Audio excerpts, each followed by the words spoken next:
വേദിയിലിരിക്കുന്ന മാനനീയ പ്രമുഖരെ, ആരാധ്യരായ സഹപ്രവർത്തകരെ, നാട്ടുകാരെ, മാറാട് കടപ്പുറത്തിന്റെ ദുഃഖം, കണ്ണുനീര്, വേദന ഉള്ളിലൊതുക്കിക്കൊണ്ട് നമ്മൾ ഈ നീണ്ട കാലം ക്ഷമയുടെയും സഹനത്തിന്റെയും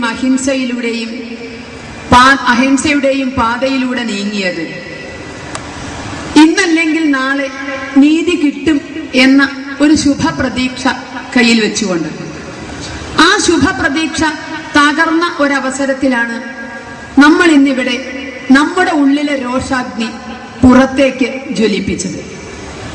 നമുക്കറിയാം, നിയന്ത്രിതമായ തോതിൽ അഗ്നി ജ്വലിപ്പിച്ചാൽ അസതോമ സദ്ഗമയ തമസോമ ജ്യോതിർഗമയ എന്ന മന്ത്രം ചൊല്ലി ശീലിക്കുന്ന ഭാരതത്തിനറിയാം, ഇരുട്ടിൽ നിന്ന് വെളിച്ചത്തിലേക്ക് നീക്കുവാൻ ആ അഗ്നിക്ക് സാധിക്കുമെന്ന്.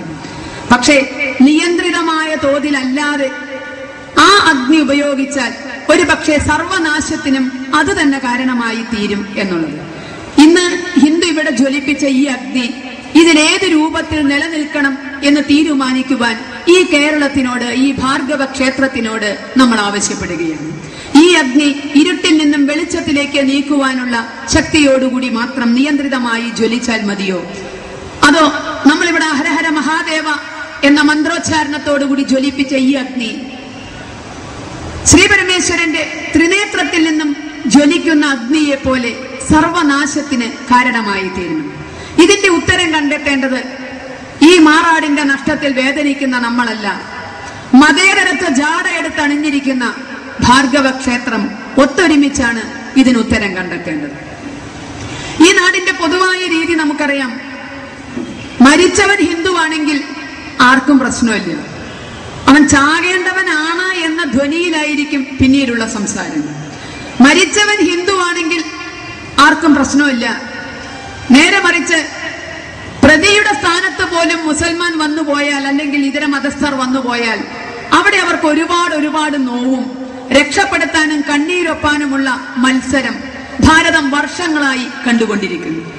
നേരത്തെ രാധാകൃഷ്ണൻ നമ്മളോട് പറഞ്ഞു, മാപ്പിള ലഹളയ്ക്ക് ശേഷം കേരളം കണ്ട ഏറ്റവും മൃഗീയമായ മതമൗലികവാദ ആക്രമണമാണ് മാറാട് കടപ്പുറത്തുണ്ടായത്.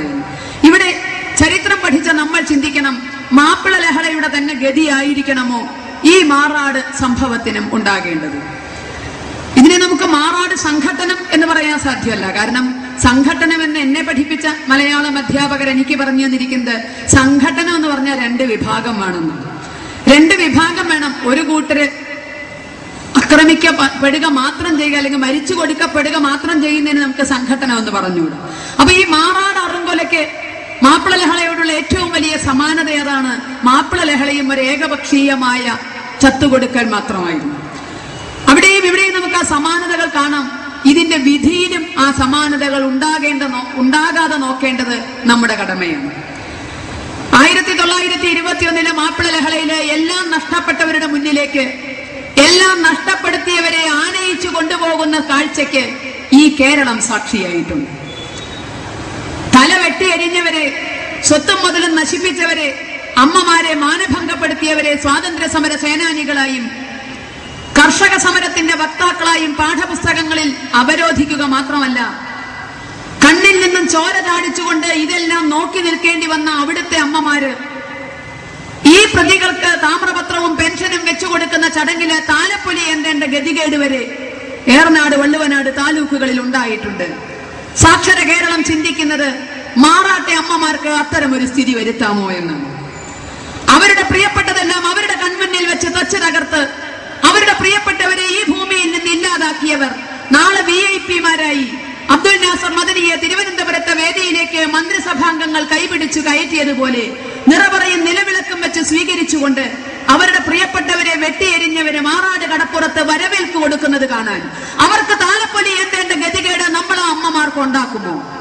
ഈ അഗ്നിക്ക് മുന്നിൽ നിന്നുകൊണ്ട് നമ്മൾ ചിന്തിക്കേണ്ട ഒരു വിഷയമാണ്, അത്തരമൊരു ദുര്യോഗം കൂടി ആ അമ്മമാർക്ക് നമ്മൾ ഉണ്ടാക്കി കൊടുക്കാമോ? അവരുടെ ദുഃഖത്തെ സാക്ഷര കേരളം കണ്ടില്ല, ഈ ഭാർഗവ ക്ഷേത്രം കണ്ടില്ല. അത് കണ്ട ഒരുപിടി ആളുകളാണ് നമ്മളെല്ലാം.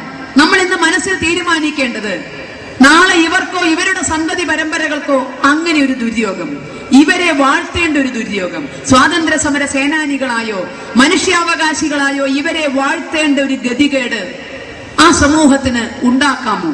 ഇതിനുള്ള ഉത്തരമാണ് ഇന്ന് ഈ അഗ്നിക്ക് മുന്നിൽ നിന്നുകൊണ്ട് നമ്മൾ ചിന്തിക്കേണ്ടത്.